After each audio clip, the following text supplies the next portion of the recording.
6.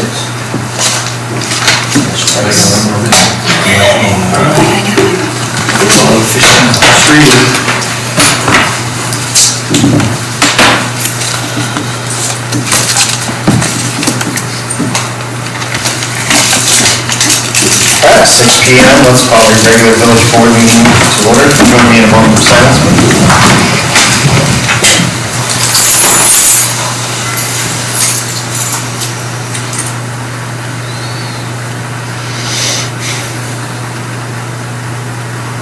And a pledge of allegiance. Pledge allegiance to the flag of the United States of America and to the republic for which it stands, one nation, under God, indivisible, with liberty and justice for all.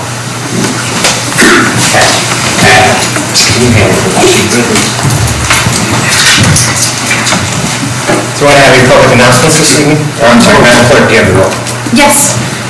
Trustee Mann. Here. Trustee Gerger. Present. Trustee Fountain. Here. Trustee Lindhorst. Trustee Mao. Here. Trustee Scherschel. Present. And the President, Kinsey. Present. May I read a public comment? Yes, please. Members of the public may address the village board with comments at 2 different times during the meeting.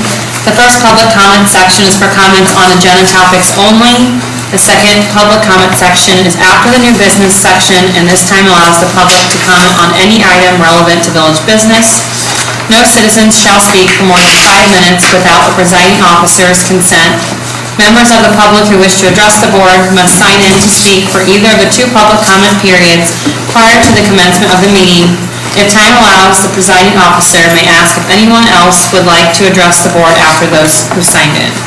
All right, we have any public announcements this evening? Mr. Gordon.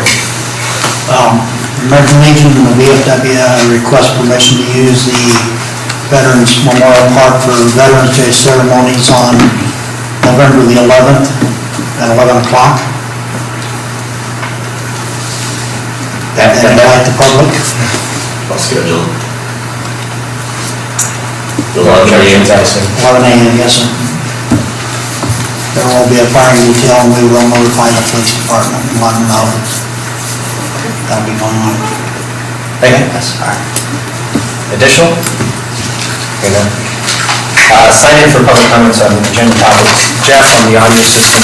Yeah, mine's on the next one. I forgot the second meeting thing. Yeah. All right, seeing no others. Move to the consent agenda. A motion to the consent agenda. I'll make that motion. Trustee Miles made a motion, or second? I'll second. Second by Trustee Gerger. Questions or corrections to the minutes or warrant? Hearing none, Madam Clerk, would you take the roll? Trustee Mann. Yes. Trustee Gerger. Yes. Trustee Fountain. Yes. Trustee Mao. Yes. Trustee Scherschel. Yes.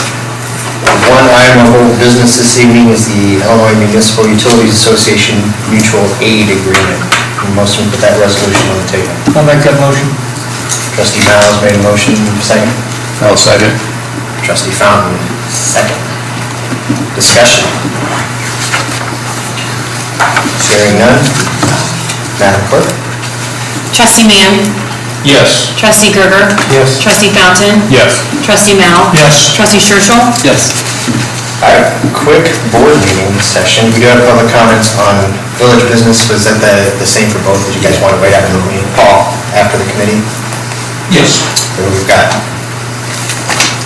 11 minutes. You could go over to read the schedule of meetings. Very slowly. I got a question, I guess, then. I'll do it in 3 different voices. Is there any way that for the ordinance, you can just say 6:15 or at the conclusion, so all these kind of ones, or is it have to be a set? You can't do it before so that they know that they will miss that, yeah. Gotcha. Yeah. So it's 6:15 or after, just whatever we're at, so. Makes sense. All right, schedule of meetings. November 13th is the Public Properties Recreation Committee meeting at 6. Followed by the Utility Oversight Committee meeting at 7:30. 14th is a regular village board meeting at 6, followed by Committee of the Whole at 6:15. November 16th, Planning Commission at 6. November 21st, the ADA Transition Planning Committee at 6.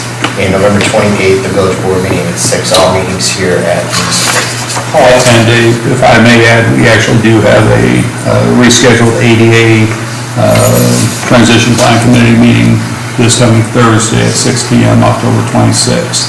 October 26th. Rescheduled. Yes. No closed session this evening. Having no other business for the board, I have a motion to adjourn. Make that motion. Trustee Mann's made a motion. Second. Second by trustee Erber. All in favor? Aye. Meeting stands adjourned. For 9 minutes.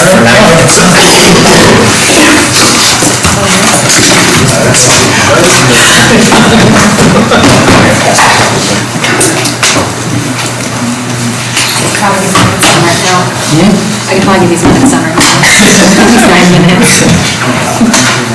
Efficient usage of time. I always. Did you get on your grocery cart? She's already started another one. Do you remember even seeing me at the grocery store? Do you even remember seeing me at the grocery store? Yeah. Okay. Do that when I was in school. That's so cool. Did that make your headache go away or just not?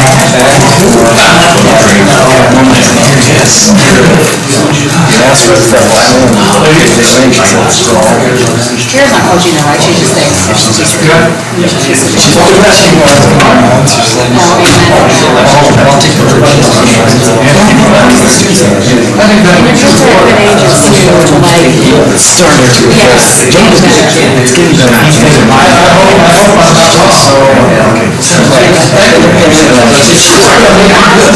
I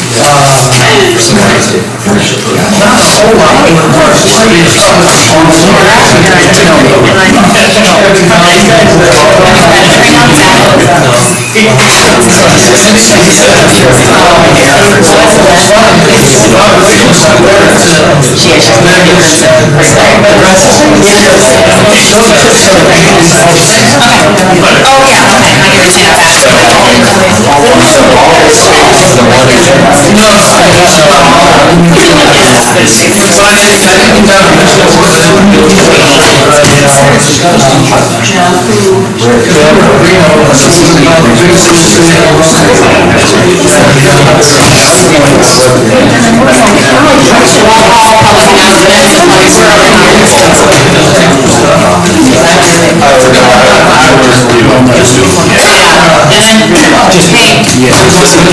When I put minutes, I'll just add it in there, you know. And they're not action items. So how was this all? Oh, that was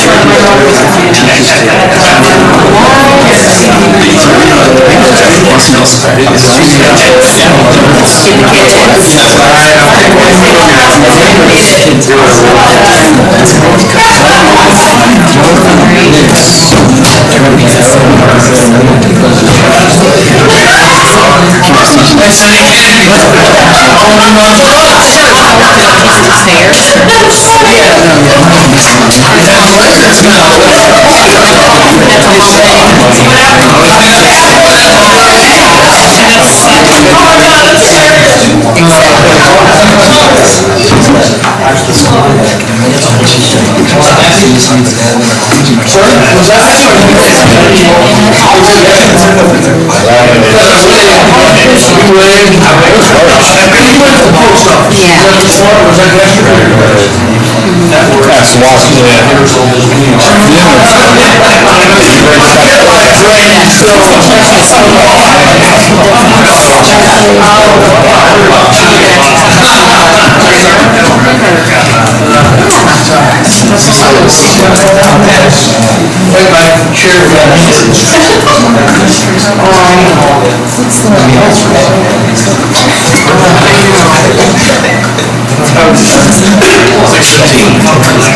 That's Hey, Todd, you saw that?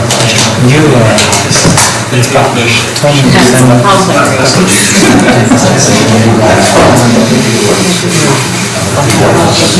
I'll use that one.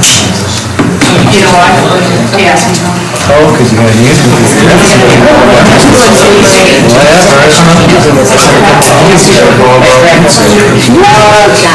Did you come straight from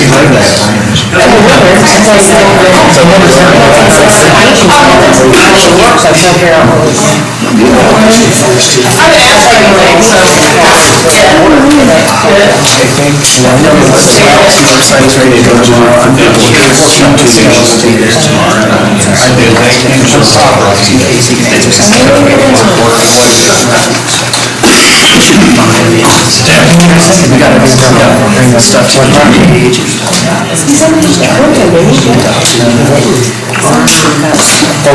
that's when you dropped it.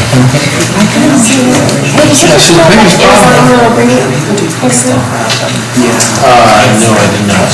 I can do it. You mean the one that I originally said? Because you said the what? No, actually, I went to the gym. It's just, that's good. And now so we can print it. It's like, My brain is still not. Yeah, so I was supposed to be because there's this big horrible scene and you want to do something. Yeah. It's like 7 o'clock. So, I get there early, I was like, turn my around the car and they're like, I can't. we have some bad news. What's up? We heard like the bad was coming, but we didn't have to. Yeah. I said, well, how long? First scene, process to be wrong. So this was just 9 a.m. The original said, I really want to do school. That's 15 hours before my flight. I need one more. I heard this thing.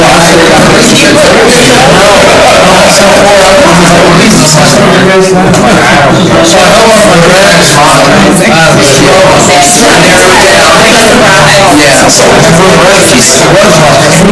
so what she did was she put the dynamite in the records, and then, I mean, I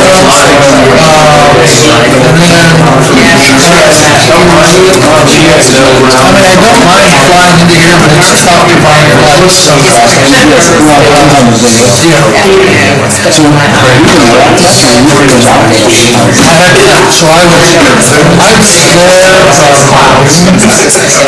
the 28th of August to the 20th of October. That's right. I would like to be public comment. Yeah. I'll look at it when I get there. You with that? Did you say? No, Sharon's gone. Because I was going to say to you. Somebody's trying to say this time.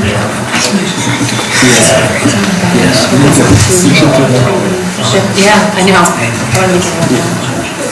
It's like, I just forwarded it again. baby circuit. To 1 million, I was looking at how high. Did I make sure we go to the whole floor?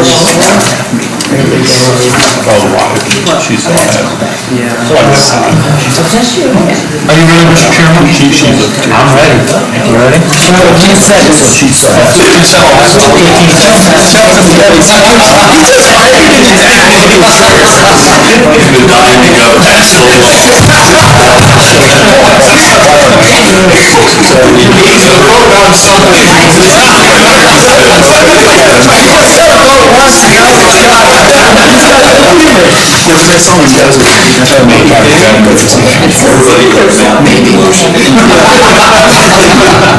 We good now?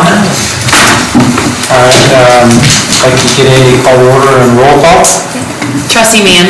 Here. Trustee Gerger. Present. Trustee Fountain. Here. Trustee Lindhorst. Here. Trustee Mal. Here. Trustee Churchill. Present. Okay, any public announcements? Hearing none, any public comments on agenda topics? I have Jeff. Yeah, one of the ones I wanted to talk about was Ryan's, that's bringing as far as the audio system. And I appreciate that from the people that have been to these meetings and watching remotely. The quality is terrible, audio breaks up, video. Video was okay, you don't really need to see as much, but definitely the hearing stuff, so that'd be really great if we can get something that reliable. We don't have to rely on phones to be doing this. So I'm definitely excited to see what he has to say about that. I talked a little bit about him, and some others and things, and I think that's great. Really like that. The people that watch this, and we usually get 400 to 700 views on these things in a week. So there is a demand for people watching that don't come and sit in these meetings. So definitely I appreciate that. So for all the people that are going to be voting, it's definitely something that citizens are interested in doing. So Thank you. Any more? I don't have anybody else signed up, but, okay. Old business, America's approval. Oh, the consent agenda, I apologize. We need to approve the minutes of Tuesday, September 12th, 2017, committee of the whole meeting. I have a motion. I'll make a motion. Trustee Fountain makes a motion. Second. Trustee Mal seconds. All those in favor? Right, I think the only change is, I'm sure you called that meeting, was this committee instead of me? What'd you say? So you had that I called that meeting to order. to the board. Oh, okay, I was gonna go back in on it and just say that Gerger. Gotcha.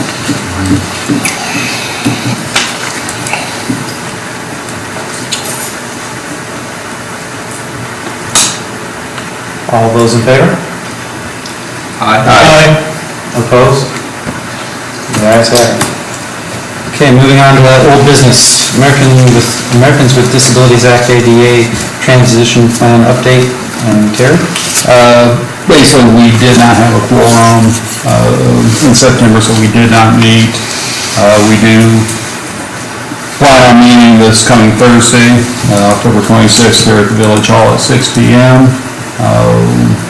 To kind of go through a few items, which I think we've sort of seen throughout. I do want to thank Pat for going out there and getting bids from the contractor for to repair the sidewalks there at the bridge on Plummer. That looks like a real nice job that they did do, and hopefully with the design that CMT came up with, it should be hopefully a permanent fix, so we do not have the settlement problems in the future. So that's pretty much it on that. Any discussion on that? Okay. The 2017 Illinois Transportation Enhancement Program, ITEP, Terry? That was released as far as the funding opportunity along with the application and everything else that goes with it. Early part of October, it is due December 1st. I know we've had some discussions between myself and Pat, and I think Pat has talked a little bit with Jim Michaels, and then also Roger Driscoll, who also works for CMT, who used to be over that program overall when he worked for the department. So I think between the four of us, we'll definitely get a good application, I think, put together, which with it being very competitive, process. I think,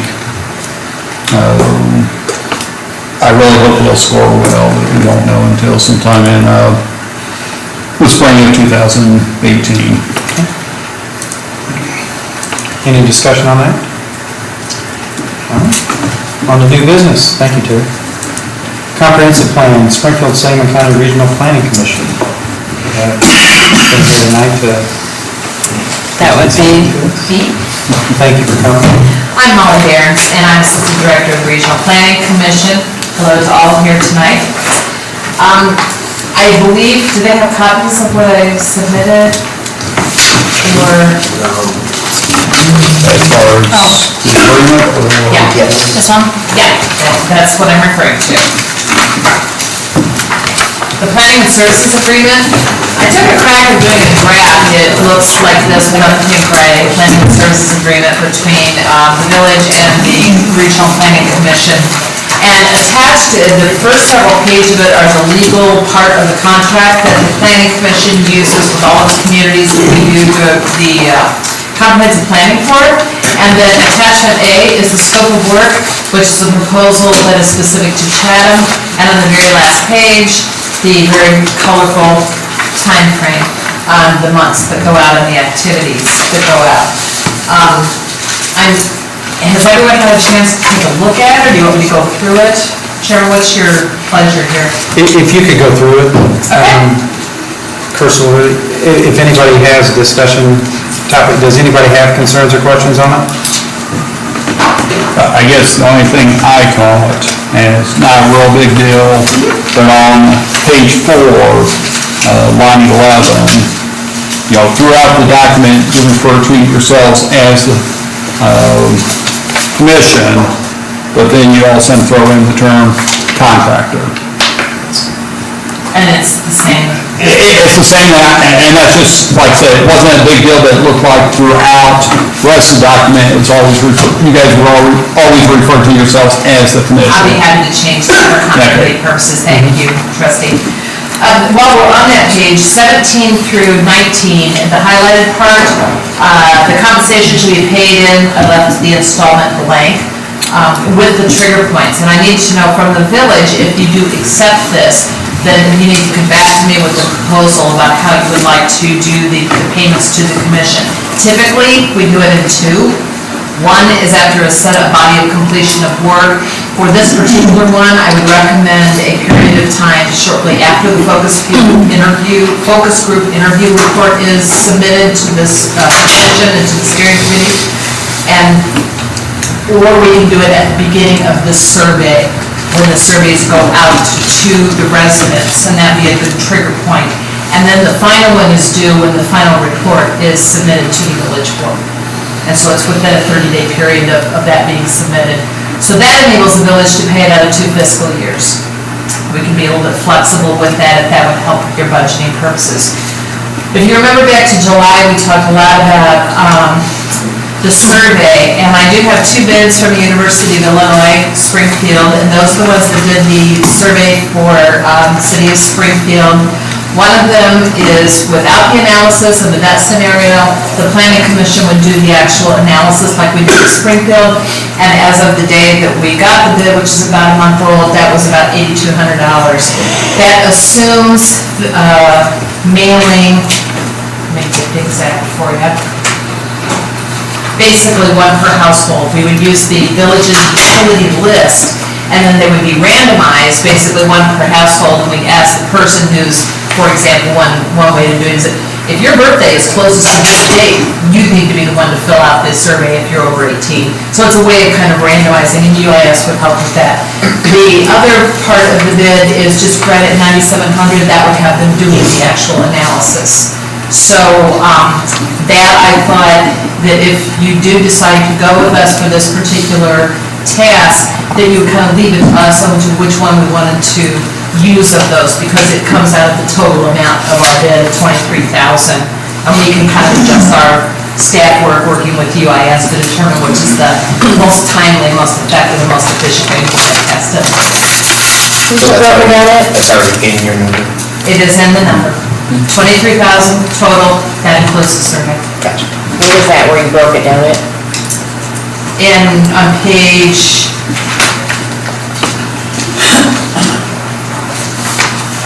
oh, you mean with the survey? Yeah. I did not. You did add it in there, okay. I did not include that. I'm giving you that information just so you know about how much that costs, how much of that $23,000 is going to UIS. Okay. Okay, but we'll be the ones to actually pay that amount to UIS out of the $23,000.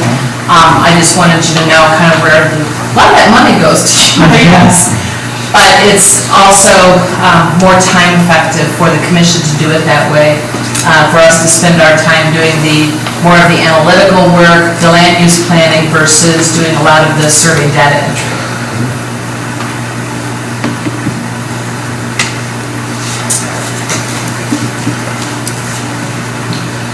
David, or doing it in installments, if that's the way you want to do it.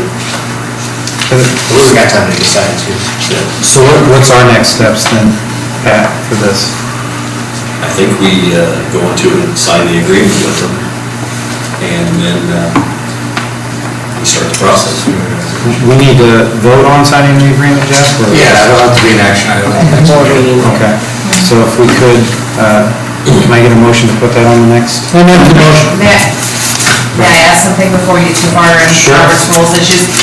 It would be helpful to have the highlighted and how you want the language changed and how the installments are going to work. That would be really, really helpful if you could have that, so that I can give you an actual final agreement for signature. And if there's anything else after review of this that you want clarified in the agreement, I'd be happy to do that and ship them back to you fairly quickly.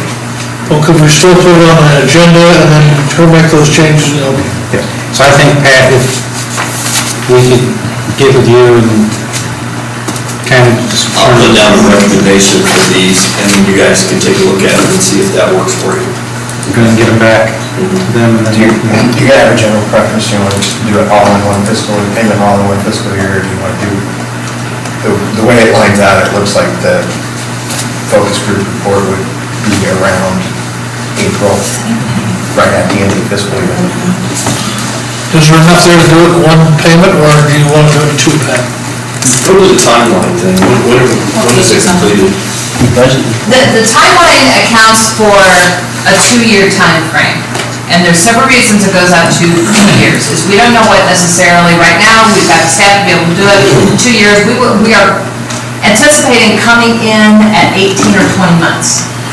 But I gotta go 2 years just in case, if we would lose a couple of staff or something like that, to allow us an adequate time to do the job we know we can do for the village of Chatham. It's kind of up to you if you want to do 2 payments, if you want to do 1 payment. I do know, as the president just said, the focus group report is about month 6, so yes, April. So it could be end of this fiscal year, or it could go into next one, however you want to trigger that I think payment. you do too. We can be flexible. Finish it out, when you're done, you get the stack of paper. Yeah. Yeah, That's what I would. Yeah. yeah, I would say I mean, that's two, pretty much most contracts. and it looks like the payments will be at the end of each fiscal year, Yeah. For the beginnings. or the beginning. So you choose. Whatever works best for you works for us. We just need to have a little bit of our income coming in from a budgetary standpoint, but We put money in the budget to do it this year, so we'll be able to easily make half of that payment, and we'll just roll the rest of it over into next year. Correct. Father, the other point you had made about, you asked a question about where to host links. right, I did. One of the language could be conceived as being a little confusing, as one of my character tech staff people pointed out. That is, who hosts the web orientation for the public to make comments? Is it only on the village websites, or does the commission need to have a spot on its website where the general public can write in for comment? And it doesn't matter to us which occurs. Both can occur as long as that information free floats back and forth. Because if we're taking in the public comment in order for transparency to occur and that kind of thing, if it comes into the Chatham website, which most people are familiar with, then we need to be able to link it to the RPC one and vice versa.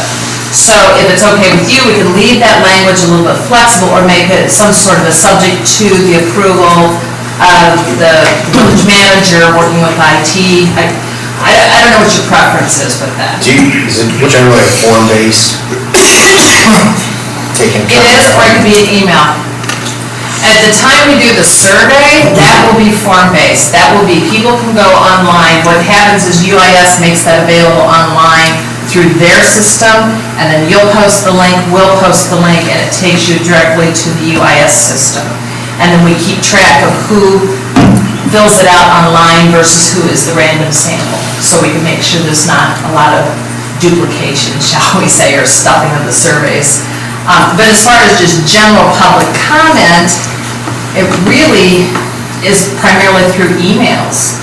What we're getting now in the city of Springfield is they're literally, the city of Springfield set up a separate little email trigger that goes in through a website, and then when they get those that are related to the comp plan, they just ship them by email over to me. So it's just kind of your preference on how you want that set up. The repository is a single repository for this information, right? And UIS is going to house For the survey. for the survey. But as we go through the steering committees and various stages past the survey, when we start doing the visioning and developing the goals and objectives and that kind of thing, you want it to be able to have the public to be able to comment after they attend the meeting, you know, where they watch what goes on, and be able to share their information and share their ideas. What I can do is set up something at chathamile.net. Email address. I'll put that on the front of our webpage. People can send their emails to that, and then I'll have those emails automatically forward to straight to Molly, or if she gives me or Jordan or certain email addresses that they always get those. So that's not hard. No, right, and I guess that was my point, my questions, as long as that's all funneling at some point to a single repository for all of that information, that would be the concern. Okay, I think you and I can come up with language that will settle that single repository thing and put that in there so we cover it. Okay.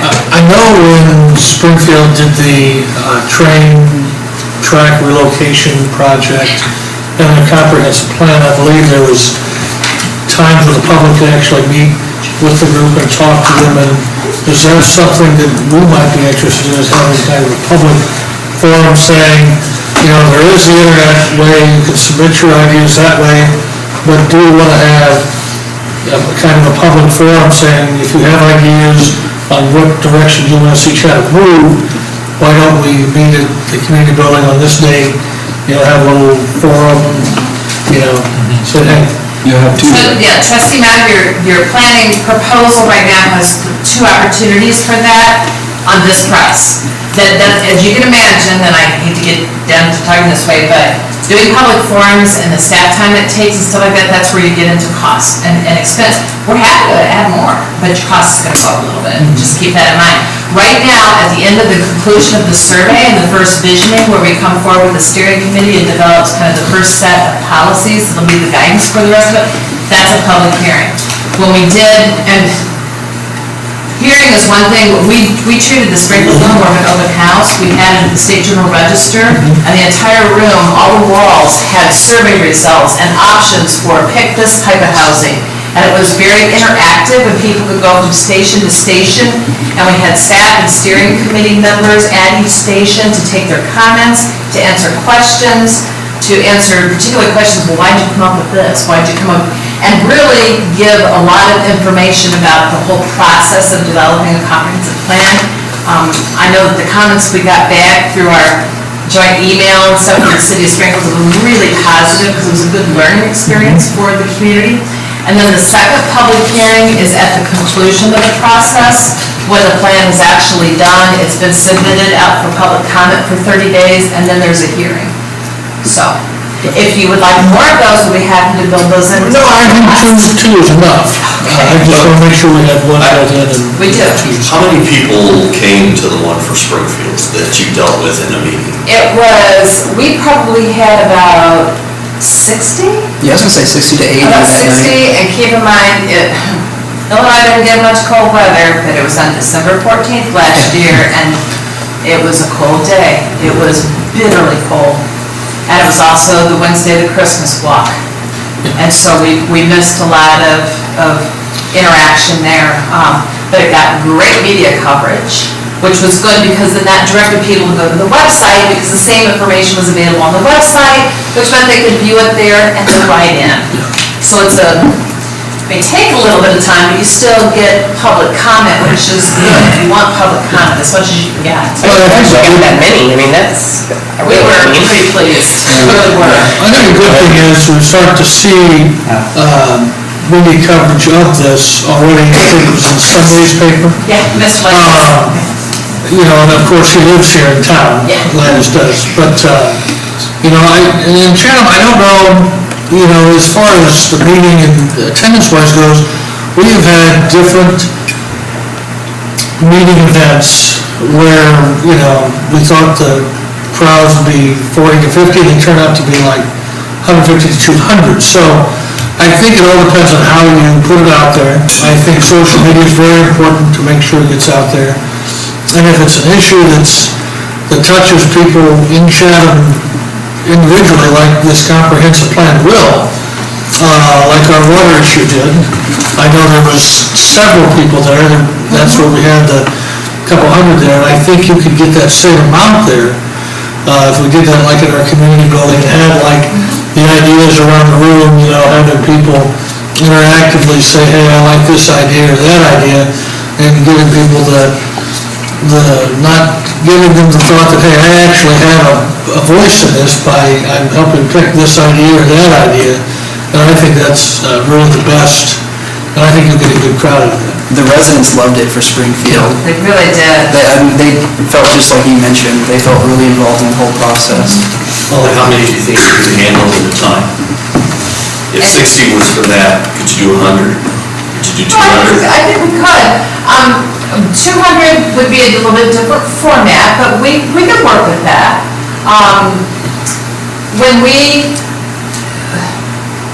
As kind of a precursor to the comprehensive plan for the city of Springfield, Norm Sims, our executive director, and myself attended every city of Springfield board meeting. And at a couple of those, there were 150 people. And at the very end of it, we had the last 15 or 20 minutes of each board meeting, because, you know, we had a group there, they were from that neighborhood, why not go ahead and use them? The main purpose was getting a kind of a visioning thing, which is what we envision doing in the focus group interview portion of this plan agreement, is basically ask people to close their eyes and say, in 20 years, you're still in Chatham, what does the village look like? What do you see the village of Chatham looking like? Or you move away, you enjoy your time here, and you bring somebody back, bring your kids back, your grandkids to visit Chatham. What's the first thing you want to show them that you're really proud of? Those kinds of visions, because it forces people to think out of the box. So many times I think people where they live, there's a lot of wanting the community to be better, wanting the community to grow in the right way, but after a while it can be kind of some negative stuff. Everything's negative, everything needs to be fixed. Instead we don't focus on the assets of what we have that's good and how building those will be better for the community in the long run. And by the way, that also enables you to fix some of the negative things while you're in that process. And so those are the kinds of things that we did at the board meetings, and we handled 100 people very easily. No problem. In terms of after the survey results, we could do an around the room thing, we could also do an interactive thing. I think we've got enough staff, and if we have a really good, positive, interactive steering committee working with us, we could handle 100, 150 people with the right structure. I just wondered if you got overwhelmed at that first meeting, how hard would it be to add a second meeting on? We were not overwhelmed in a negative way. We were overwhelmed in a good way. No, I meant in a negative way. You had people show up that never got to give a comment or anything because there was too many people waiting in line. I think part of it is logistics and how we set it up, because it wasn't really a line. It was more around there. Once they got in the room, they could go to this station or that station or that station. They didn't necessarily have to stay. So this was kind of like an open house concept? Open house with commentary and things to do at each station, and then we have something in the middle as well. And I think part of it is logistics, how you set the room up. And depending on what your end goal, what you want to accomplish, we can be pretty creative with how we set that up. Now, is there a reason, and I'm just throwing this out there, I know many of us on this board are members of the JCs or Kiwanis or Masons or whatever, is there any reason why we could not go to our respective groups and talk about this and get their involvement in, because, as we all know, the people that go to a meeting aren't the only members of that, so that we can shoot out emails to those people and say, hey, here's this comprehensive plan survey that we're trying to do in Chatham, be sure to get involved, and just kind of a spider web kind of thing through those different community groups that are large within our community. There is nothing wrong with that. In fact, I encourage it. The more community participation we have in this, the better, and the stronger the plan is going to be, and the more committed the community is going to be in helping you make the necessary, sometimes tough decisions to implement the plan. And that's what it's about.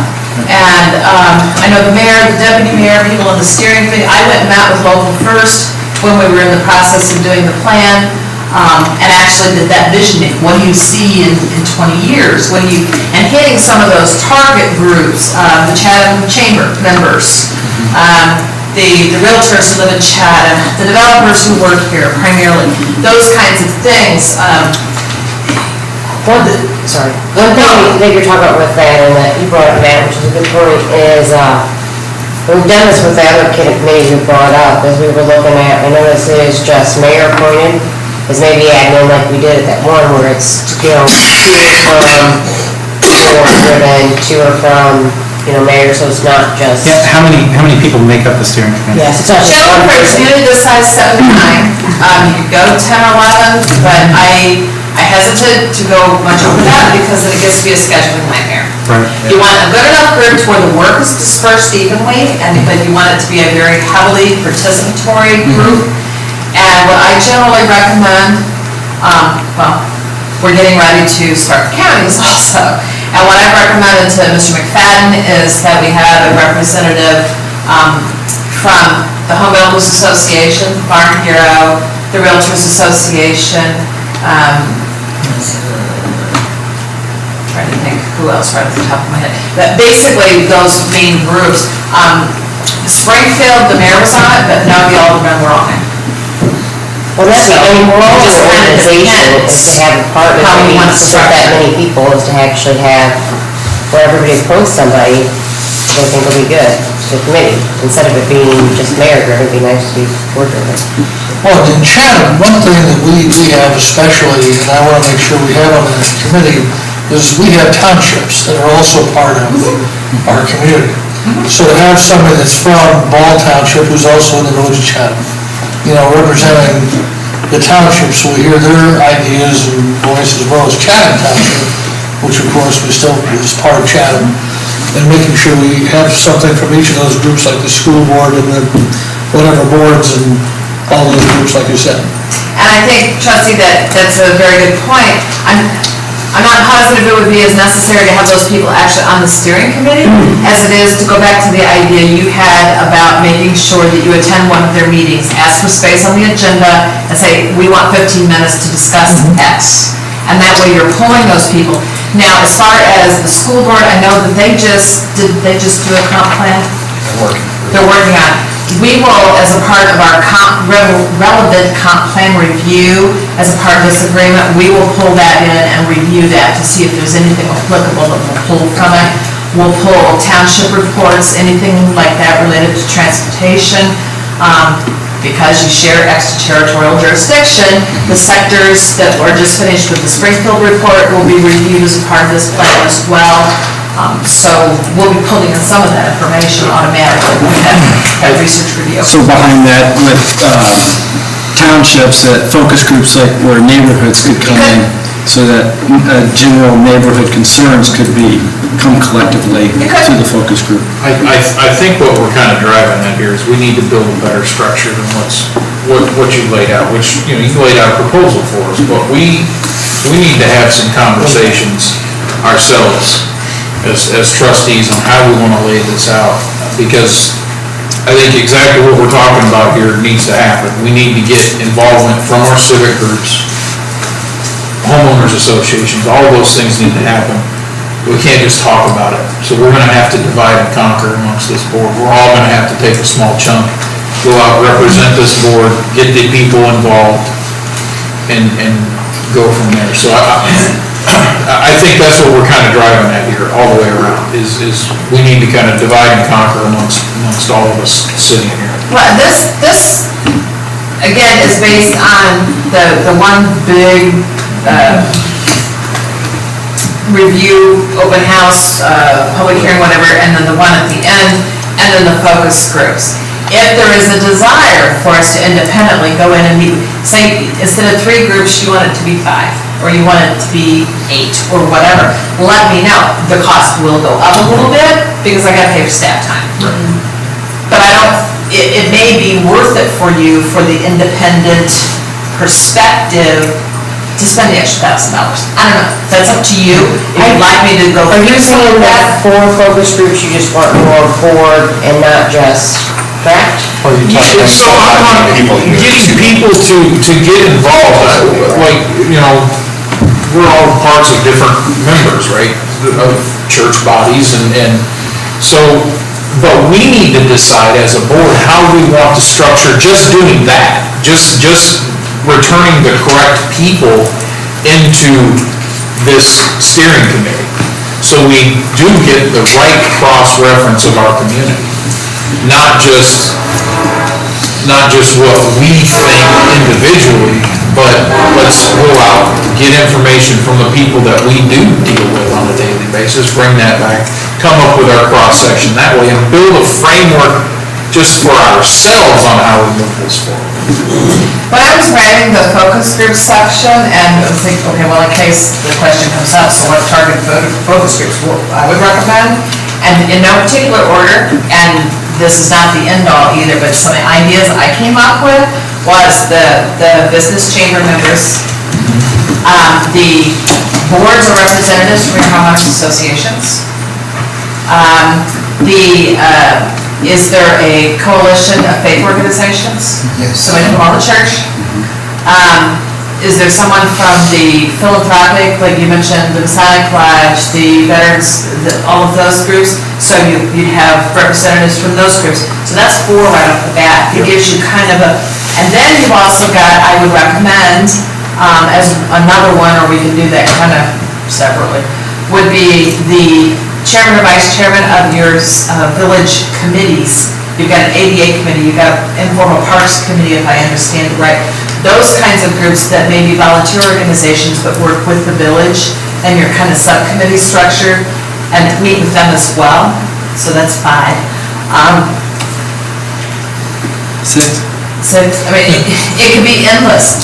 And of course, at some point in time, all of you. We'll have to do an agenda, and we'll run you through the drill as well, because we want to hear from you as well. We'll reach out and then bring it back to committee?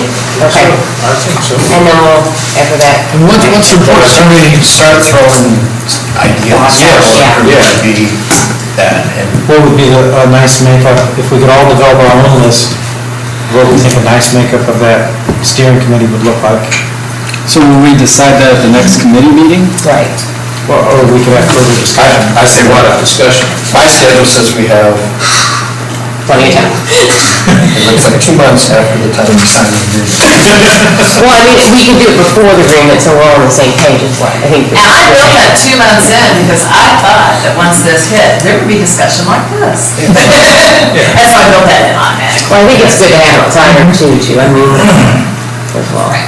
and why I brought that up was, I want to make sure that at the end of all this, when we have a plan, we don't have people or groups saying, well, you didn't hear us, you didn't, so to reach out, call the groups we can, have the biggest blanket we can, and say, hey, we reached out through the internet, through our meetings, through the forums, through all these groups, I mean, we did what we could.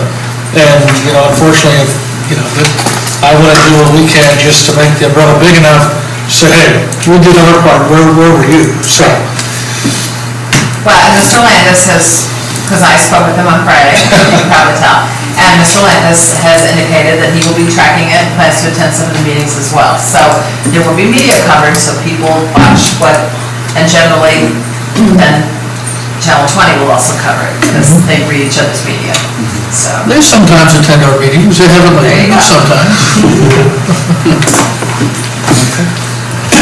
Well, thank you very much for the presentation, I appreciate it. So if we could put this on the agenda next time, everybody, their takeaway could be, come up with what you'd like to see the steering committee look like.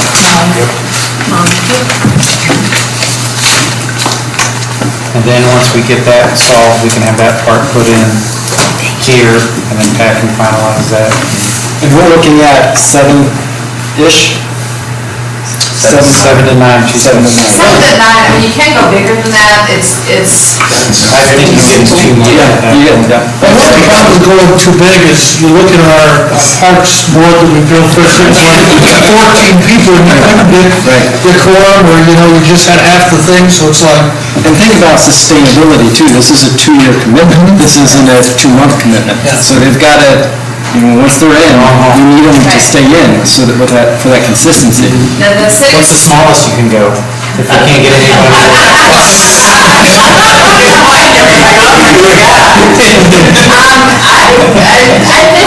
I think you'll end up getting people, I don't think it'll be a problem. One of the things, the city of Springfield's, so we extended the contract, we'll end up being about 17, 18 months on it. Steering committee met once a month, and we picked a set time. It happened to be the third Thursday at 10 o'clock, 10 to 12. Just like clockwork, we never canceled a meeting or anything until we got to May of this year.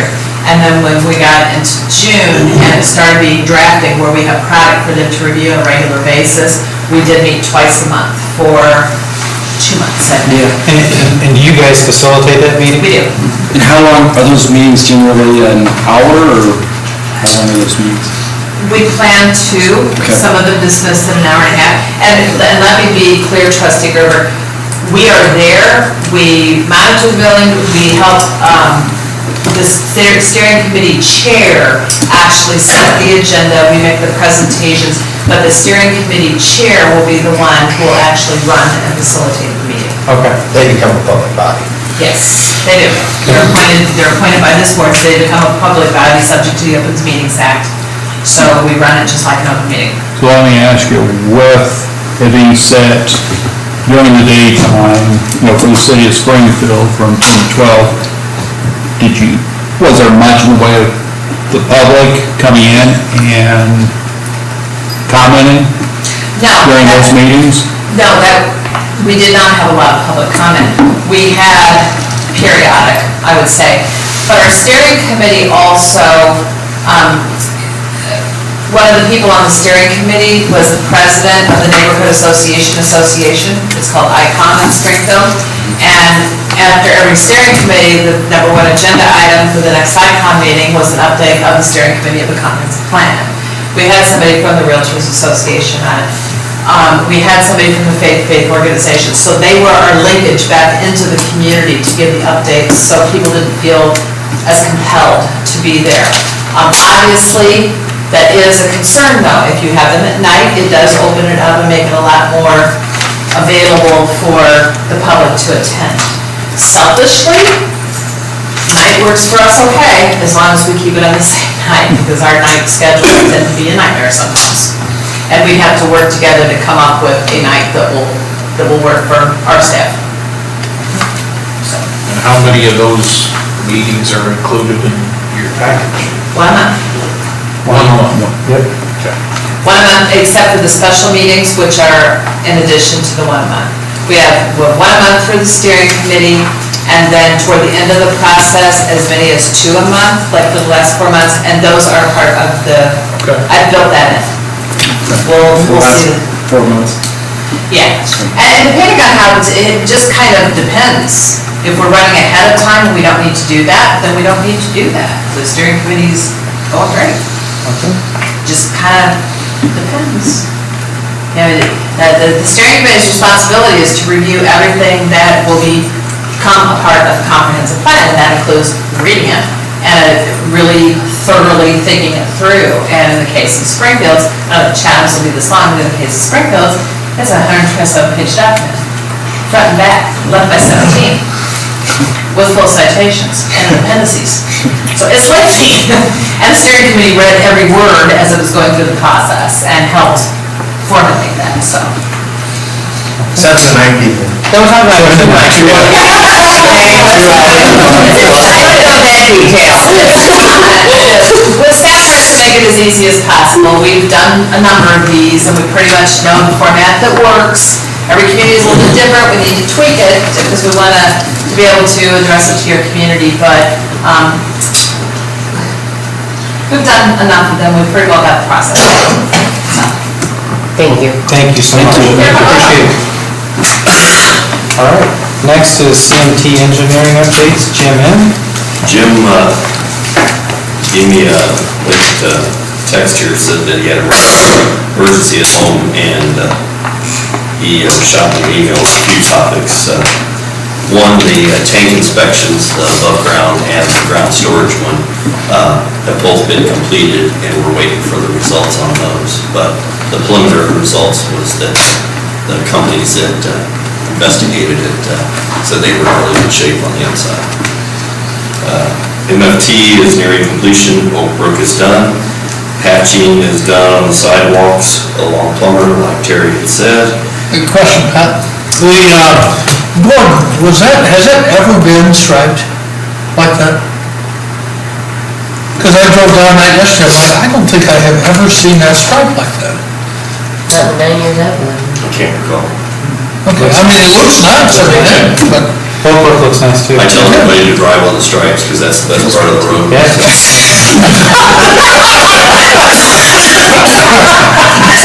Except for a stretch of Oak Brook right now.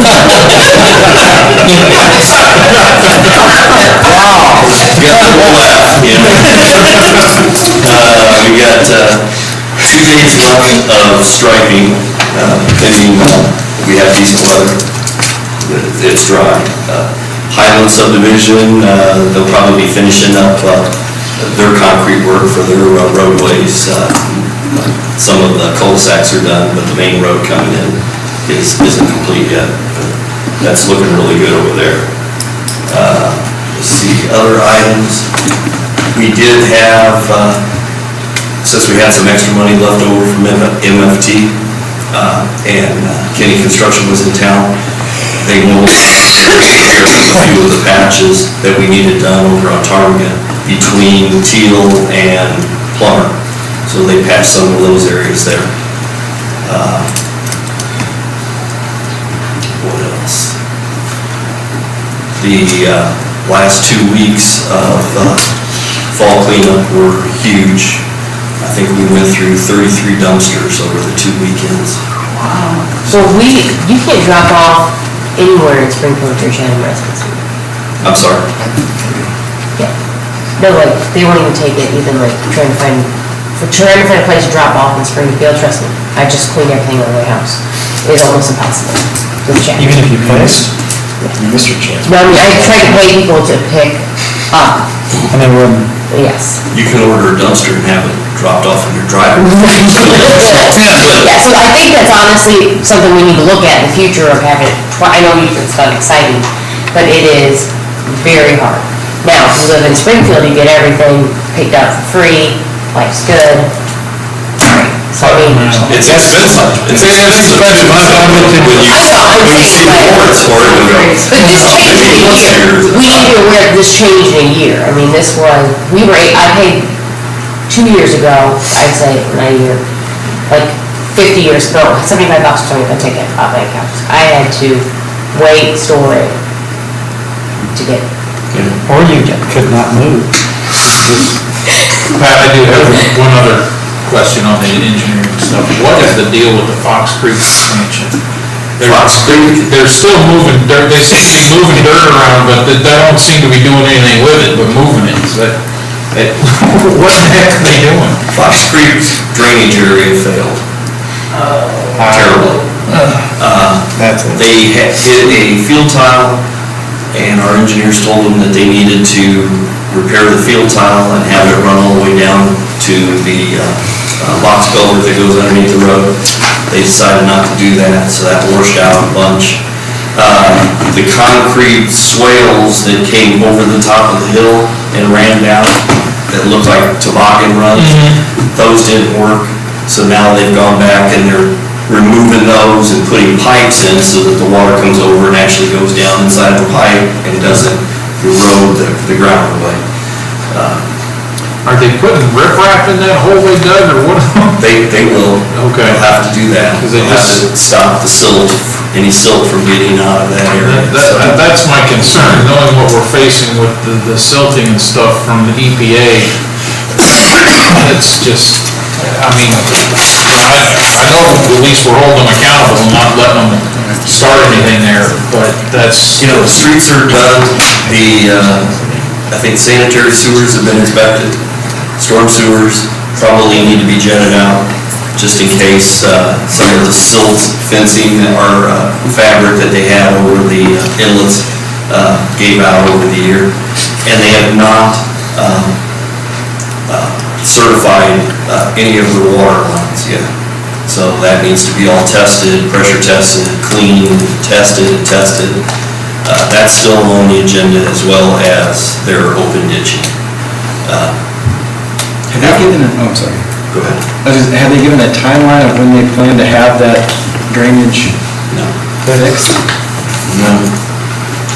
Unfortunately, I think some of Mr. Plummer's management team kind of all resigned at the same time. And now we're dealing with a whole new group of people. And they're working to get it taken care of. But they don't have a lot of employees or equipment out there to take care of it. They've kind of gone small steps. But Jim's happy with the work that they're completing as they're going along, so it's up to them really to get the stuff all ready to go and then come in. I think it'll be a nice subdivision. It looks nice if they figure out what they're doing with the dirt mounds, they just keep moving from point A to point B. It's like old Marine Corps before. They just move from here to here and then move it back. The leaf bags have been set out for the last couple weeks. I think starting next Monday, they start going on and collecting those. That'll be for a month. All those dates are on the village webpage. Anything else? Oh, one of the items that it's been a long-term problem, and I've asked Jim to, if there's a chance to take a look at, is the drainage coming down South Main, coming back towards the park. It gets in Parkview subdivision, floods it, gets into our area that we have for equipment and storage outside. It gets into all that, that's always wet all the time. It runs over down South Main, it looks like a raging river at times. When the pond that's down at the senior citizens place overflows, the overflow is to go into the ditch, comes down there. It floods out the horse farm and then floods out our park. I've asked Jim to take a look at possibly turning that farm field that we have that's in front of our utility buildings, that's ours, it's our property, possibly turning that into a pond and allowing all that water to accumulate there and get captured there. Then we would have one overflow that would run over and then run out through the park. I think it would be a great addition to the village. That place was always supposed to be designed as a passive park, so if you put a nice little pond out there, stock some fish in there, people can go fish. We currently sharecrop it out, but we also pay taxes on it, so I doubt very much we make a whole bunch more off of what we get for doing the sharecropping compared to what we have to pay for taxes, because we are making money off it. If we turn it into a park, we won't be paying taxes on it any longer, and I think it could solve the flooding problems that we have there. So I've asked Jim to take a look at that sometime this winter when he's not quite so busy. So hopefully we'll have a solution to that. And I would like to see the plans for that. I think something like that, a small fishing pond would be really neat addition for the village. Right there. that's it. Thank you, sir. Next thing on the list is Robert's Rules of Order, that was mine. I'm not so sold on Robert's Rules, but I just think that we need order up here on how we do things. We've had a couple of things. So Jeff, I really was going to reach out to you. Do you have, I don't know that Robert's Rules is right for us, but do you have other communities that use a Yeah, I talked to some high-level stuff? this morning. I have some communities that will have kind of their own specific simplified rules, and then Robert's Rules is kind of a fallback. So if there's something that's a little bit more complex or that's not covered, then they can go to Robert's Rules, which is in terms of standards, everything from reconsiderations to tabling, all that type of stuff. There are some specific provisions. And I could bring forward some examples. That would be great. If you could give us some examples and we could look at those and see if it's a right fit or if it's not. That's all I have with that, if anybody had anything to add to it. Next, Tree City USA, Paul? Yep. Thank you. I've got a presentation. Yep, is it on your line? Yep.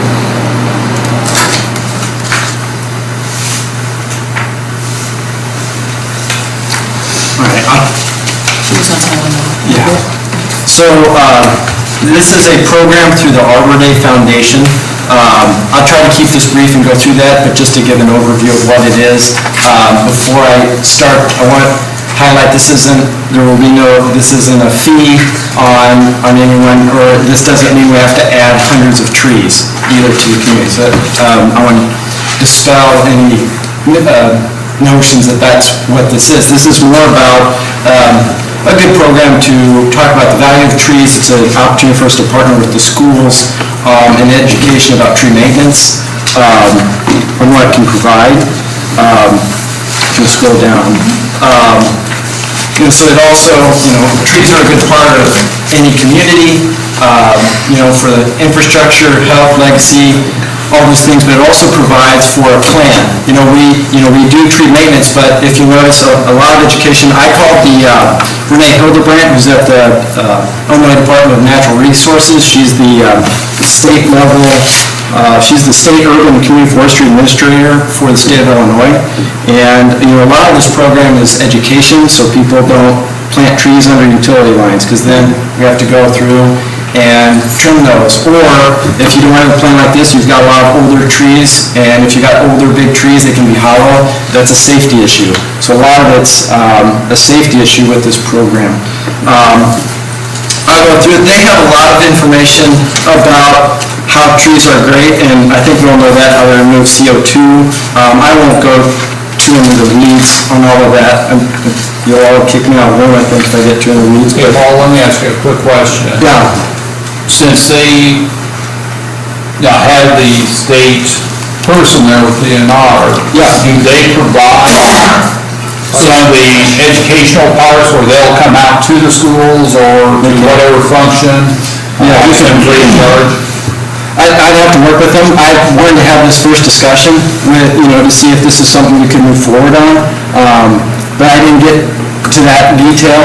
I talked about so you don't have to add hundreds of trees. All you have to do is add one tree a year.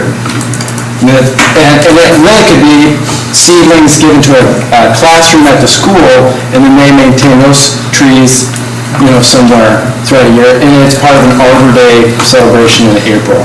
I think adding the trees in the right area is a great idea, whereas in a wrong area, and when I say wrong area, let me explain that. When I was gone, unfortunately, I had a situation where the trees decided to grow into my sewer system and create a major problem. So that I would say is a wrong area. Right. For you, don't plant any trees in the sewer. Especially, the problem is especially too around sidewalks is eventually you'll get, and when you plant the trees, you have to look out forward and say, is this gonna cause a problem? Right.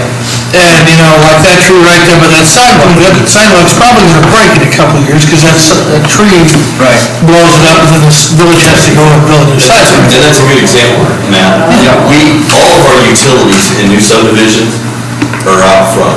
They're in between the street, the sidewalk, and even within the first 3 to 5 feet on the other side of the. So right where that tree is. Utility easements, right. And we do not want residents planting trees there. We would prefer they be farther back in the front yards, or in their backyards, or in their side yards. But if they're contemplating putting trees, it would be fantastic if they notified us, or notified Julie to come out there. And if you see yellow lines, do not try to pass, or any kind of markers out there. Don't try to plant any trees out in that area, because they'll end up tearing up our utilities somewhere down the line. So, you're right, if we have a smart plan. Yep, and we can do that then with an ordinance and put plans in place and what that means. I mean, they talk a lot about providing a high quality of life for community residents and how trees can add that. I think everyone, I assume there's no question. As long as it's not the spiky gumbo kind, because nobody wants it. No, that was a problem that our kids made a long time ago, the maintenance of those. So, I'll keep skipping through.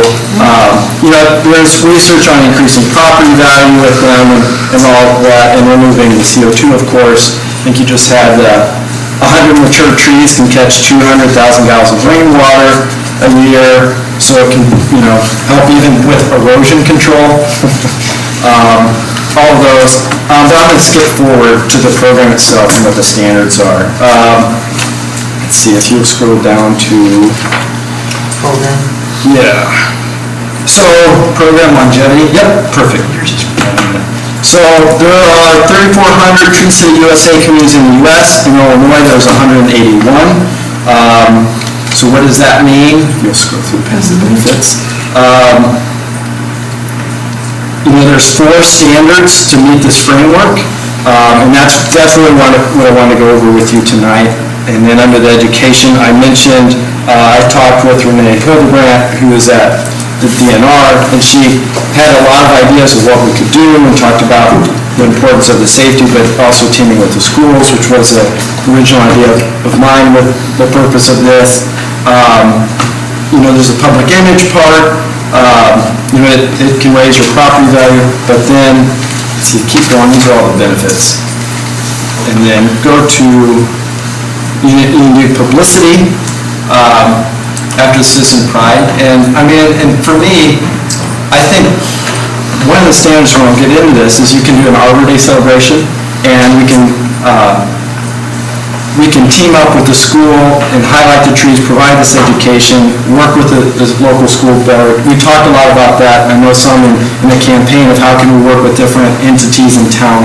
And I think this would be a great way for us to work with the school district to, one, provide education on trees, provide education on where's a proper place to put a tree, not under a utility line, not in the sewer line.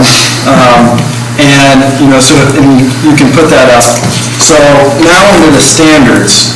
So there's 4. So you can see there, you need a tree board, you need an ordinance, you need to spend $2 per capita. I've talked with Pat, we spend well over $2 per capita just with our current tree maintenance, so we meet that, so it's not an additional cost for the village. And then you need an Arbor Day proclamation and observance. The tree board, I've talked to the chair of our Parks Committee, he's excited about this idea. They could serve as so we already have a committee, this could be something where they can then put a plan together of what would be a good plan for the village and maintenance, or where we need less trees, where do we need more, and then also probably a staff person involved with that tree board. And then if we move forward, after tonight, we put together a rough draft of a tree care ordinance. The lady from DNR is sending me some samples of what they would look like, and so I'll share those with you. So those first 2 are really tied together because what the ordinance does is that sets by law that tree board has that jurisdiction for setting that plan for the village. I've already covered the $2 per capita, and we cover that, and that can include city worker salaries spent on tree care, so the time to do that, the tree planting, watering, fertilizing, if we had any expenses for an Arbor Day celebration, donated trees and supplies, and then last is that Arbor Day observance and proclamation that you would need to do that as well, and we can do that. We could do it, if we wanted to, we could do all this before December, the deadline's December. If not, we can do it next year.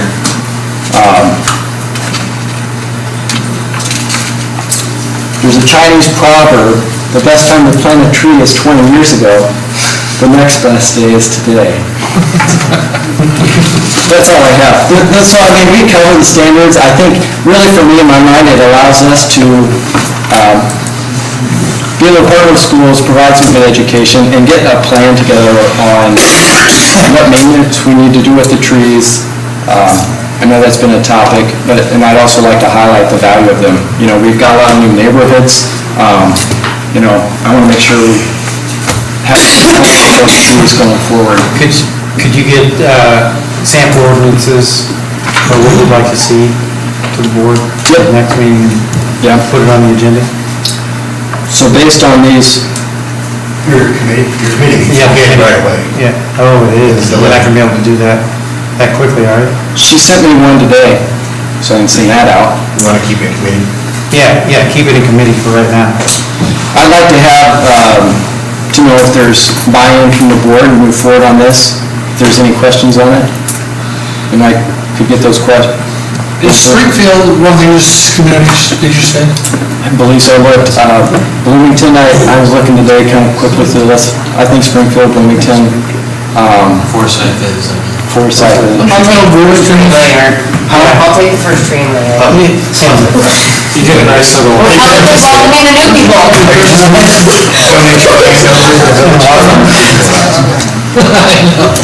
Yeah, I'm for I think it's great. doing it.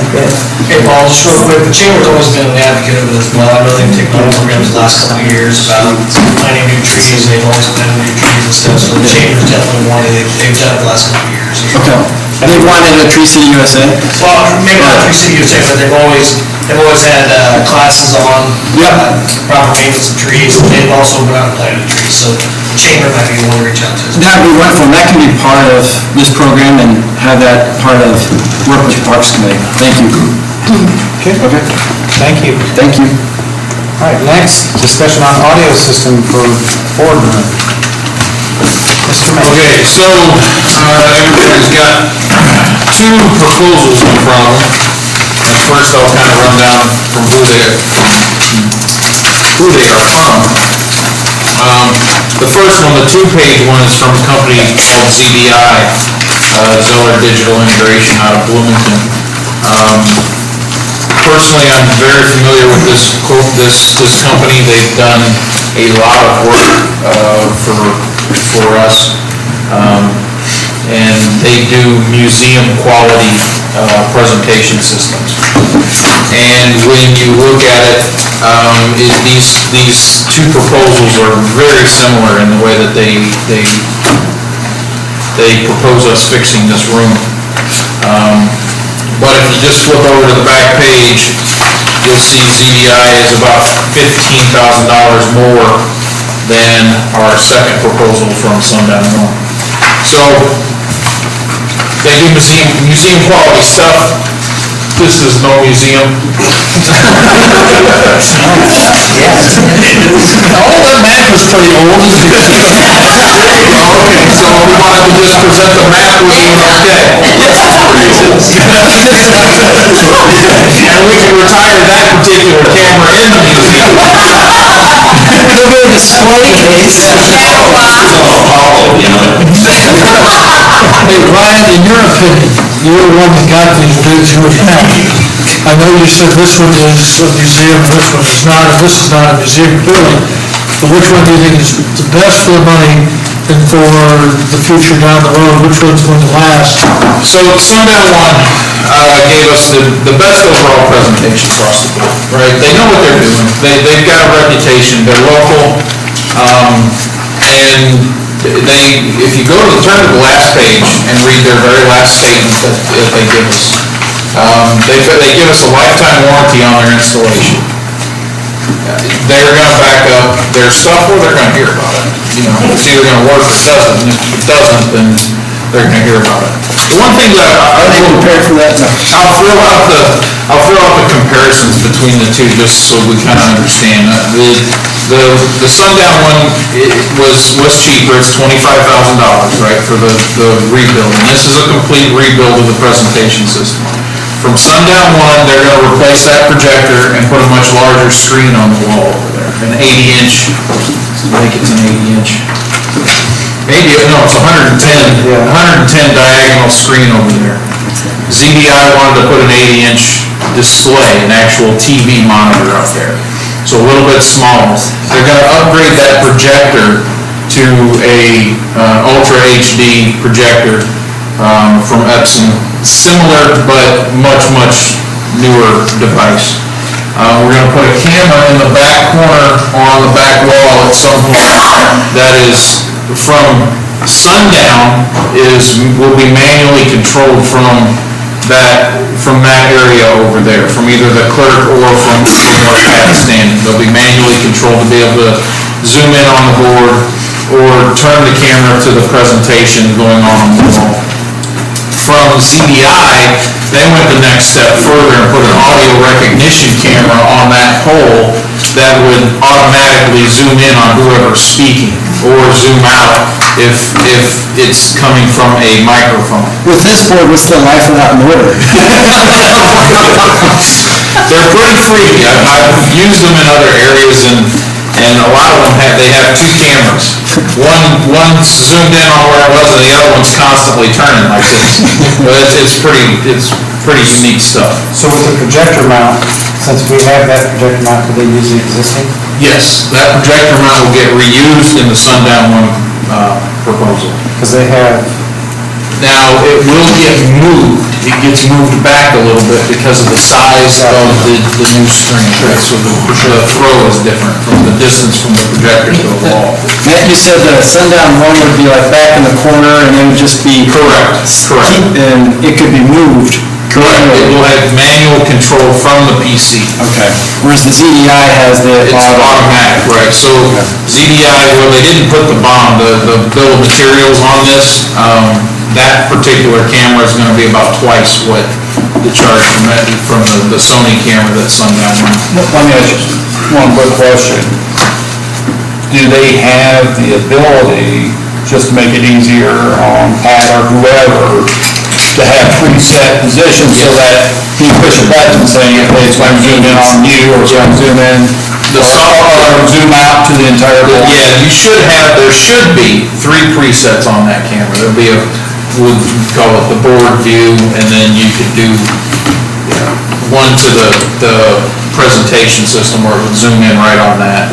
So it could be, just as simple as clicking those presets and it'll move itself. So that's limited to 3. 2 or 3, yeah. I'd have to look up the exact software, but all of that's configurable.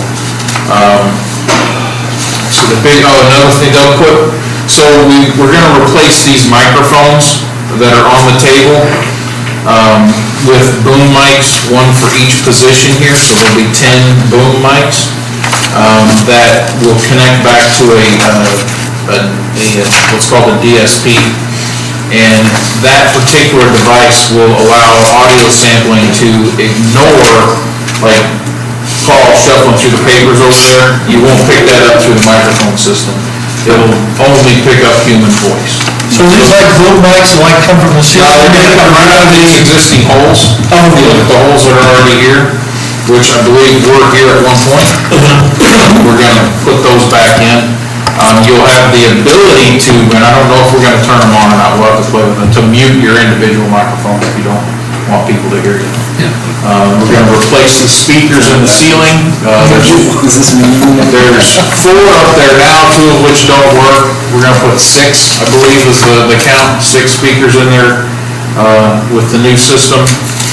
And the new camera, I need to back up to the camera. The new camera will also have a component, and it's a separate component, but it'll be part of the system that will allow for scheduling of automatic put out to social media. So they'll be able to build a schedule ahead of time that the system will automatically know, hey, we got our ADA commission going on today, it's going to turn the camera on and start live streaming to wherever we choose to do it. Ryan, when we met, remember one thing, Springfield said that they changed, I wonder if they can tie it in here with that board, and they said it worked out better, was the silent vote where you vote it, and it comes up on the screen. Can they tie that in? You could, that's one of the things, yeah, so what you're talking about is an additional, more software on this. Because So you've got the it's- screen already, so why wouldn't we just tie in? You can, it's all about adding, that software package can add on to what we're doing here. So what we're doing is laying a good solid base to be able to do those things. So those things are available to us once we have the system in That's not like place. buy a system, get it free? No. Could we do that? Throw it in? Could we do that? Because I remember talking to Springfield, Springfield uses EDI, right? Correct. Could a Sundown One system add on those? It's the same components. What you're talking about there is the back-end software integration to be able to do those kind of things. We will have the components to be able to do that if we choose to. Those additional software packages are where you start getting into the hundreds of thousands of dollars. Personally, the silent vote thing, to me, at this point, doesn't add much for our board. We don't, other than alleviating, the clerk to actually have to count the votes, that's pretty much the only value I see from it at this point. However, this does add the ability. She said though, it did feel as though people were pressured, you know what I mean, like, as a decision, and it's the same vote all the time, the same way, you know what I mean, so it divides it up. You Yeah. do it on your own time, you're not pressured if, like, Paul's the last vote, and it's, If we want to explore that, this gives us a foundation to build from. It does, so, the next thing, as part of that foundation, and one of the things me and Pat talked to him about was voice recognition software. That would allow taking meeting minutes to happen. You don't have to memorize everything that's said. It will automatically record what we're doing, put that into text, and allow the clerk to go back and make her notes off of that. Clerk is appointed. And that's tied to the new microphone system, that's an option. But again, that's where we start talking about software packages that are valued in the hundreds of thousands of dollars, not just $24,000 for the physical and the install. Did you happen to ask, because I know she's got the live stream broadcaster on there, does it close caption itself? Actually, I'll have to check for sure. I think he mentioned that, but I don't remember the answer. I don't remember him saying. Yeah, I'll have to check on that, the closed caption. I'll have to check. That's one of the discussion things we'll be having Thursday. Yeah. There are side reviews, if we start putting it directly on a door side, Correct. So, and we can do it, one of the things, the device that's in there is, it's open to any social media that we choose. So we can just continue doing it where we're at on YouTube, but it'll be a high enough quality video that people can actually watch it and listen to it. But what you're saying is we have to have closed caption? Terry, you may know, if it's hosted directly through the village, there's a set of regulations you have to go through, ADA, and website compatibility, ability to switch colors, and I think closed caption. And I think YouTube does it today, but with our audio being so bad, we can't do it. So those are the things we'll have to, when we make the decision with the new system on where we choose to do it, whether it's the village Facebook page or whatever, we want to create something new, we can. Those are the things we have to take a look at and decide. But, we'll have the ability to do it. One other thing that is in here that both of them proposed was a mic that can be, it's wireless, so we can pass it around through the crowd, for any questions, that kind of thing. that will be in the recorded audio as well. So that's. Can't let Paul hold it though. No. He'll never do that. Reporting on the crowd. With the sound system, I know we've got the headphones over there, just in case they're needed. Will it use those existing, or are they proposing to provide some additional ones? So, yeah, we're talking the hard of hearing units over there, yeah. So those are separate, those use a built-on microphone right now. And they're supposed to be synced to this, but I have no idea. You tried it one time. They don't work real well. Just turn the speakers up. So that was, Then you get feedback. yeah, so that was one of the things we did talk about, and, But it's not included. it's not in here, but we do need to address it and figure out what we want to do, because there, this along with the closed captioning thing, we need to understand what our responsibilities are, for the entity, for the village itself. So And Ryan, didn't he say that it had the intelligence to hear each person's voice and adjust the sound system accordingly? So if you have a person that speaks lowly all the time, then it picks them up and projects them at the same level as somebody. Yeah, the DSP system, or the digital signal processor, it's a very, very smart little piece of box. Besides knocking out background noise, it does keep the levels, it also listens to what's going on in the room, so it'll keep things under control so we don't have feedback through the system, which is the problem we have today. So yeah,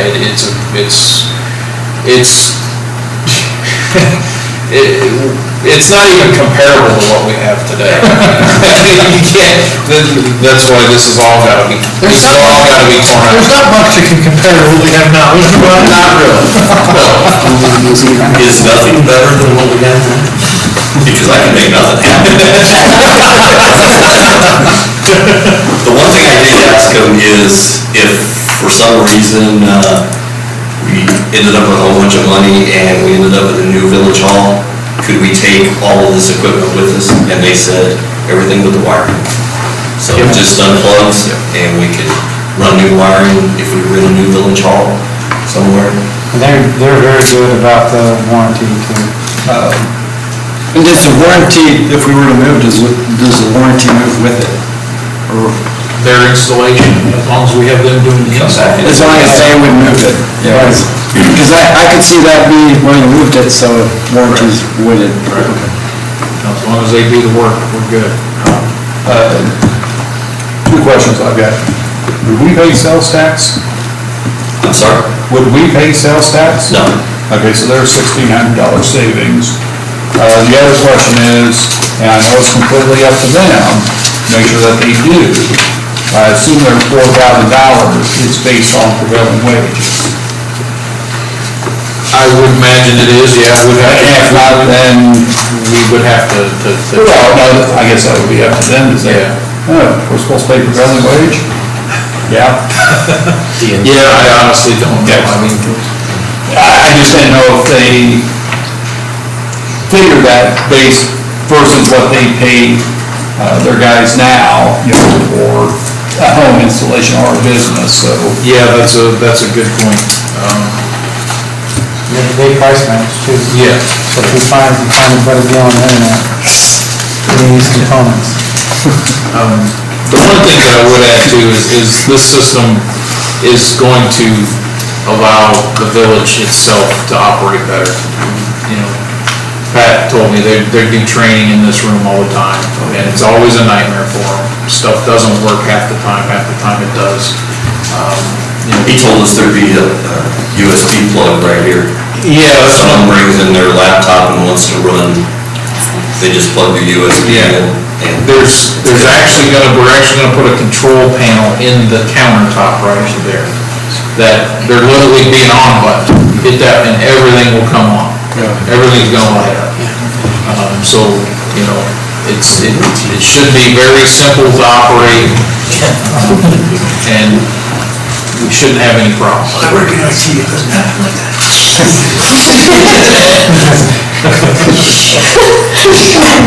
The magic button.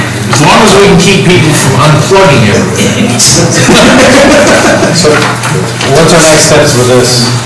Well, Brian wanted to know if we, first off, we didn't put it in the budget this year. I asked Sherry, she said we could probably find money, but we would like to hold off make a decision until February.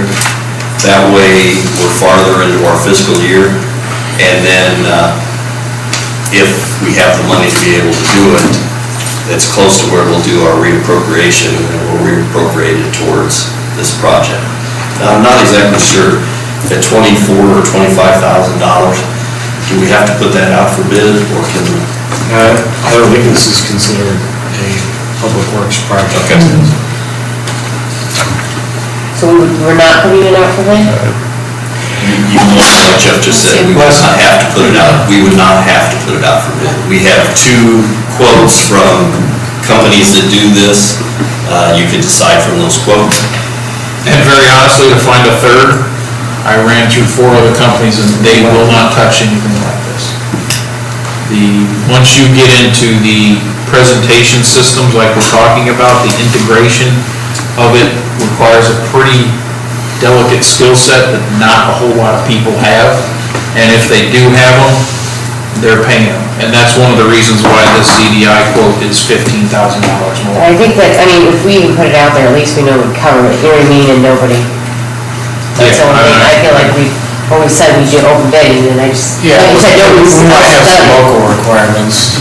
Like put in the requirements that you need, you know what I mean, that you're saying, just so nobody goes in and does something crazy. If we have to go down that road, I would, if we have to, we have to.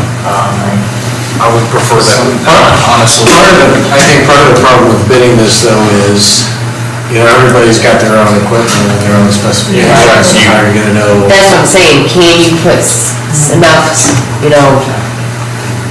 It would be hard to spec. Or is that hard It would be to do? hard to, That's what I'm you know what we could do? We could ask one of them to spec out what we need, and then they would bid exactly that. Well, that's not really fair. I know, that's the thing, is how do you? You really, so It's not fair for doing it this way. I can tell you that from an IT perspective, you can't do anything in a fair bid. You cannot do it like that. You can't. If you say, and you lay out exactly every component that you want, well, you're gonna get exactly that same quote back from all 3 people. The only difference is gonna be how much they pay their people.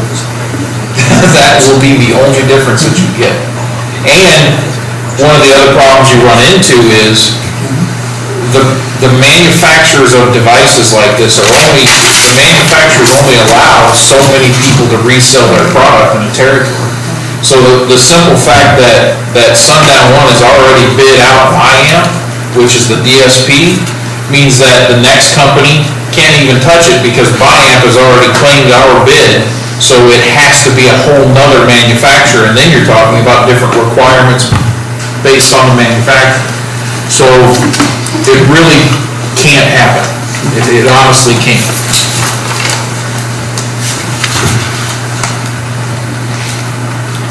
So, the one thing that, about the dollars and whether or not we can get it procured in time, I know that there's a sizable kickback from the community to want this done as far as the live feeds. But if we can't afford to do it until later, then we can't do it. But if we can at all find the money to get this done, I'd like to see if we can't get this done. Do they give a time frame that, once they're given the go-ahead, are we talking 6 weeks. 6 weeks? Yeah. It was 6 days. Between ordering. We're rolling up on the holidays now, so now you've got about 3 weeks in there of lost time, productive time, so. Getting new TVs in their basement. Exactly, yeah, so you've got. Thanksgiving. Yeah, you've got, So even if we were to say, and sign the contract, 6 weeks out, we're still looking at, first of the year or thereafter. before anything's So changed. we're close to February anyway. But you're saying we wouldn't really know if we've got the funds. We think we will. We haven't expended all the funds. Some of them, you estimate high and they come in low, so you have some money. Since it's getting used by all the departments, I'll tap the water, the electric, the general fund for those 3 items, so it'll come out of each of those. Hopefully equally, if not, we might have to use one fund a little bit more than another. But like I said, we use this room for training all the time. The police use it for their Bassett training. It would be nice to have a really, really nice system. It's a pain putting this together every Tuesday, it really is. And like I said, like 2 weeks ago, it didn't work. Right. So wait till February, I'm sure the community will remind us to. I think you guys could probably,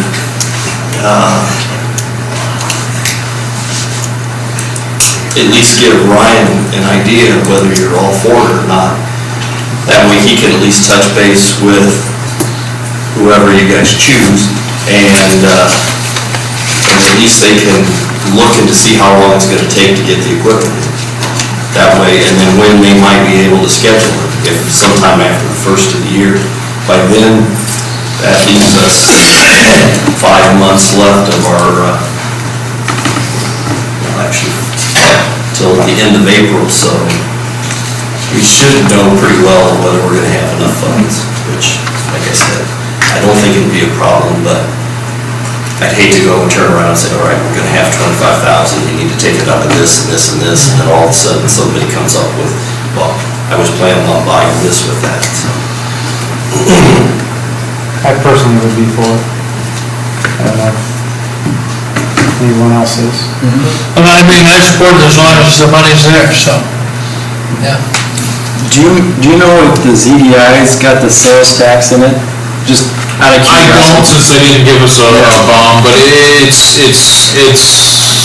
I'm just curious, that one could be lower. These are still quotes, they're not finalized. It's not gonna come in $15,000. Bloomington, ZBI is out of Bloomington, although they're very close to a global company at this point, so. Whereas Sundown is right here in Springfield, they're a local company. Yep. So if we can find the money, everybody's okay for it? Terry, Nina? Okay. So maybe get some. I'll have some conversations, get some things firmed up with them, get a firm dollar amount. Can you do that by the next committee? Absolutely, yes. Find out the Black Friday specials. Yep. Yeah, see if you buy on Friday. See if Amazon running any deals this week. And does the old equipment have any value? Yeah. This thing's got a neat blue light. Well, if you want it for your microphone array at your house, maybe you can work a deal out with Pat.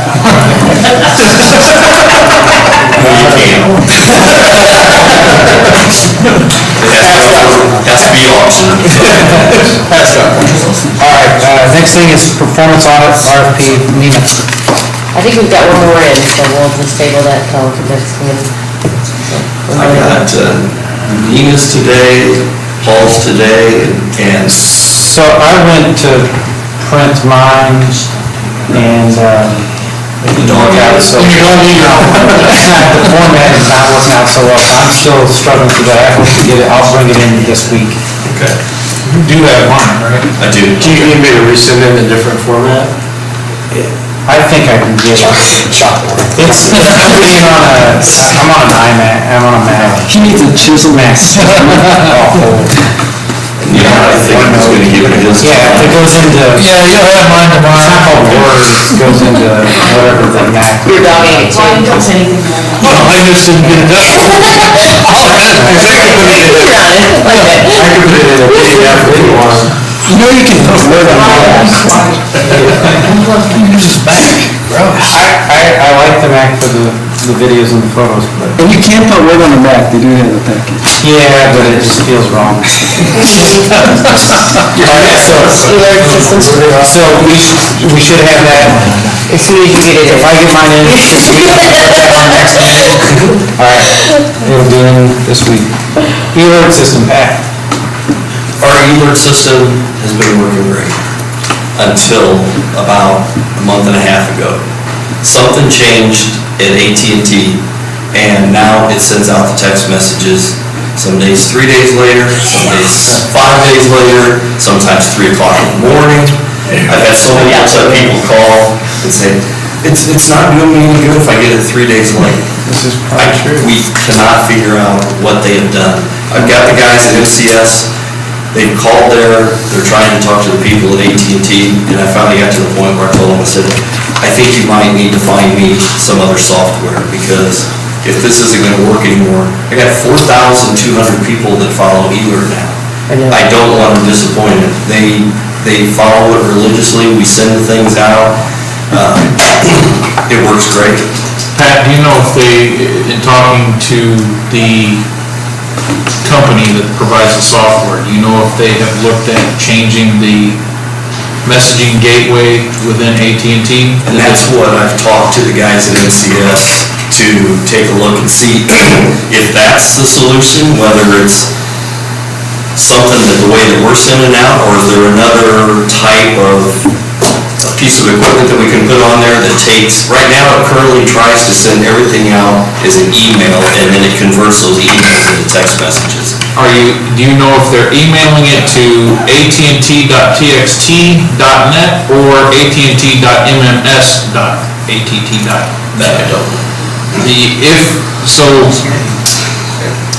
If you have the opportunity and you could set up a conference call, please let me know, because I would like to talk to them about changing that gateway if they can do it to all AT&T. I've seen this problem before. When they make those pages to AT&T randomly changes your allowable amount of information. They just up and do it. If it's sending to TXT, their messaging gateway, their traditional texting messaging gateway,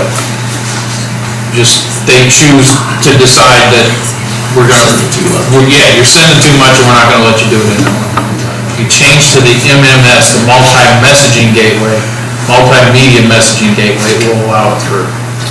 I'll definitely get you on a conference call tomorrow. Okay. The fix temporarily is you can go to the village webpage, sign up for it again, sign up for it on your email. The emails have been working, Verizon phones have been working, Sprint's been working. It's only an AT&T. It's only AT&T right now. Now, that doesn't mean that tomorrow Verizon doesn't do the same thing to us, but. Verizon hasn't done it to me yet, and we maintain somewhere in the neighborhood of 10,000 paging devices that operate similarly, so. But AT&T has done it many times. And as a backup, I know it's been a while since we put it in, can you revisit with the people that host the 311 app to see if they've enabled push notifications through their app yet? Or if that's a feature they've got coming?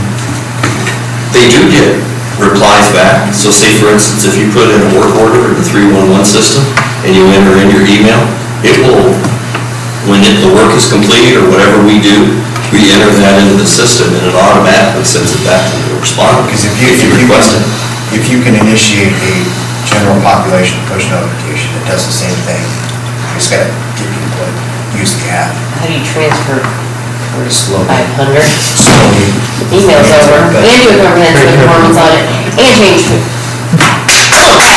Slowly.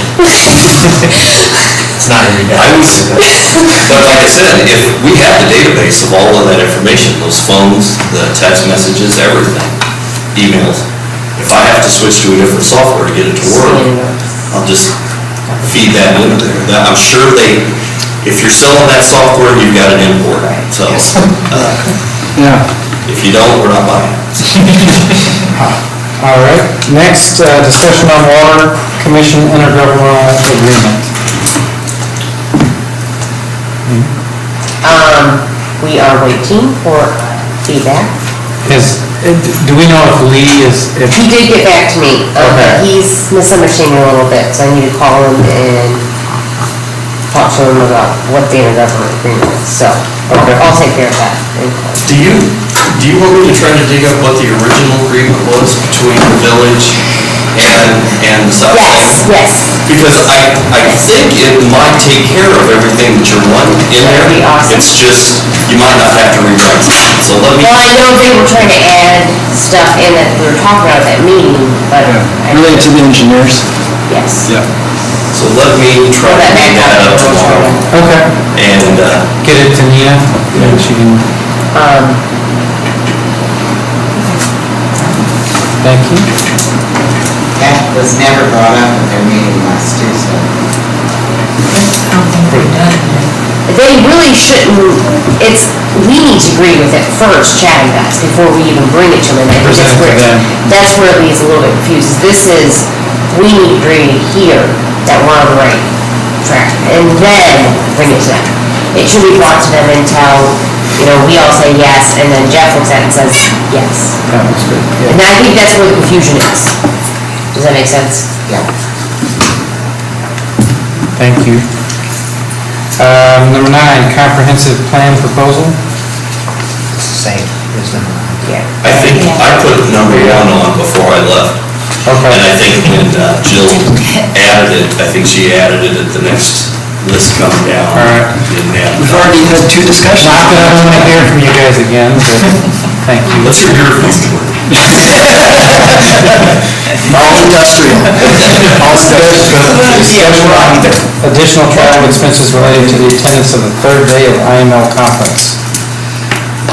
I put that on there because we originally said that we would pay for 2 days, 2 nights up there and your expenses. One trustee stayed 3 nights. I think he wants to ask you if you guys would be willing to pay for his hotel for the 3rd night. Isn't that pretty much correct there? I mean, I didn't say nights, so. He can have my room.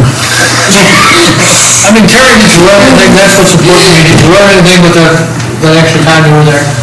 Well, in the morning I did get out a little bit, and I don't know what we ate Friday evening, but then that afternoon, I was not walking about. Let's just put it that way. The train was already scheduled, for the next morning, with the plans on attending. I did make it to the dinner,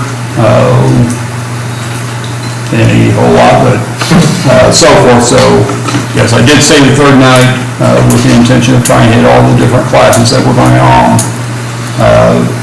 that Saturday, and then also hitting the dinner. Well, I didn't say the night, Amy didn't say the night, and I was only scheduled for 1 day, so we saved money. And you guys were supposed to come. Yeah, that was for the budget. I didn't make it at all, so we can have my. Well, you can't.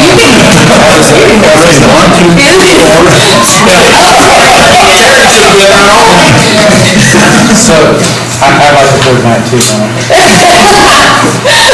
We need to make a motion. Just make a motion to approve it? This would just come forward on bills and payroll at the next meeting. On the warrants? Yeah. On the lots? Okay.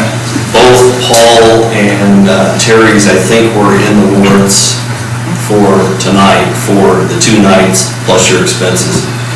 So we'll just pay you for the 3rd night, and then you should have yours done. You've already been paid for yours, so. Is our paid for mine yet? You've not. No, this is just, I've been busy at work and it's been sitting in my briefcase, so I finally brought it tonight. Okay, public comments on village business. I've got Paul Peck. Just one thing, when you get the new microphones, just keep in mind, pretend every time you're there that those microphones are live. That you're not operating on 7-second delay. I won't keep you long here. What? The benefits of your job are there. I want me to tell you a story about that involving a former Springfield alderman. At a Catholic grade school, no less. But anyway, World Series underway, I'll be short, and this is more or less to President Kinsey, but the rest of you as well. There's going to be an opening because we're going to lose Nina, apparently. She's taking a job in St. Louis, and she's going to be leaving us, but I hope when it comes time to appoint someone to fill that position, that it's somebody that's qualified. I don't care what, whether the JC, I don't care what community organizations they've been involved with. Just hope that it's somebody that's qualified and somebody that just doesn't get up there to agree just to get along, but, to express themselves and to have an opinion. General Patton, who I dearly love, General Patton, said when everybody is agreeing, that's when he gets concerned, because you need to have somebody up there that disagrees to hash things out, okay? So just keep in mind, please, when you appoint somebody to fill the seat that Nina's in now, I'm gonna miss Nina, but just make sure that they're qualified and,